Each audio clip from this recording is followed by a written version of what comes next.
Hey guys, Holy Basil here, back with a long-awaited video, first video of 2025. I hope that y'all's year has come off to a good start and that y'all have big things planned in 2025, because I know I sure do. New year, new me? No, not really, but I'm trying to be a better person, trying to make more content, trying to take YouTube more seriously. But today's topic of discussion is one of my favorite movies. It's called A Quiet Place.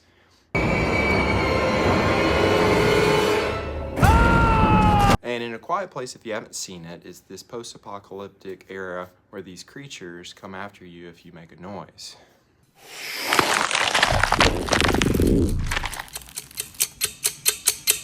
So this man and his family, the majority of the movie, are trying to get away from these creatures and not make any noise or be killed.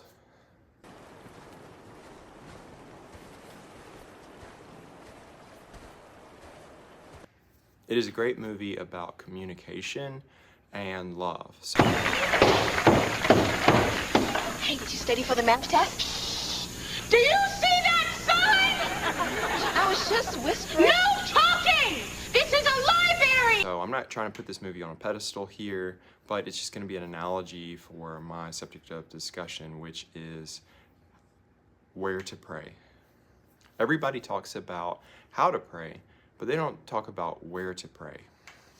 At church last Sunday, the pastor had an excellent sermon, and it was demonstrating all the times in the Bible that Jesus was a recluse and went off to pray, and how we should be similar, how we should seek quiet time with God, that we should seek His presence, because that's what prayer is. Prayer is presence with God. There are lots of scriptures in the Bible of people praying in isolation, specifically Jesus a lot.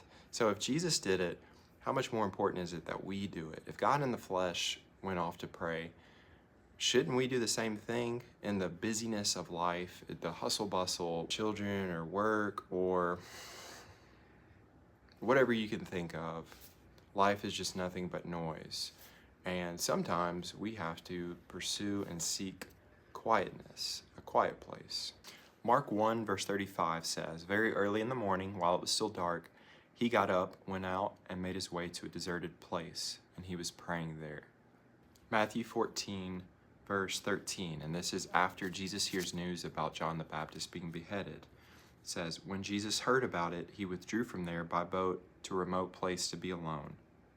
Mark 6 verse 46 says, "And he said goodbye to them, Jesus.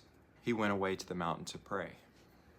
Luke 6:12 says, "During those days, he, Jesus, went out to the mountain to pray and spent all night in prayer to God." In the book of Daniel, chapter 6, verse 10, it says, "When Daniel learned that the document had been signed, he went into his house. The windows in its upper room opened toward Jerusalem, and 3 times a day he got down on his knees, prayed, and gave thanks to God, just as he had done before." Now, how do we as Christians find that quiet place to spend time with God? I think that takes preparation. Kind of reminds me of working out, because I have some of my best workouts when I'm alone, when I'm with my thoughts and focused, no distractions. God wants us. He wants our attention. And am I saying not to pray in public? No, absolutely not. But I think that private, quiet time will provide the boldest we need to pray in public, to do things behind closed doors, to build that confidence and that boldness. And personally, I got the strength to work out in public by working out by myself, because I was so insecure that I didn't want people to see me.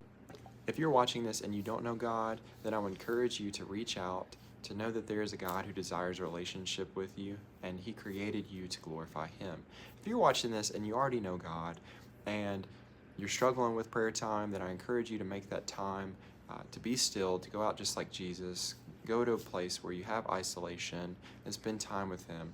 And if you've already got the prayer down, then I just thank you for watching. Hope you have a great day. Peace.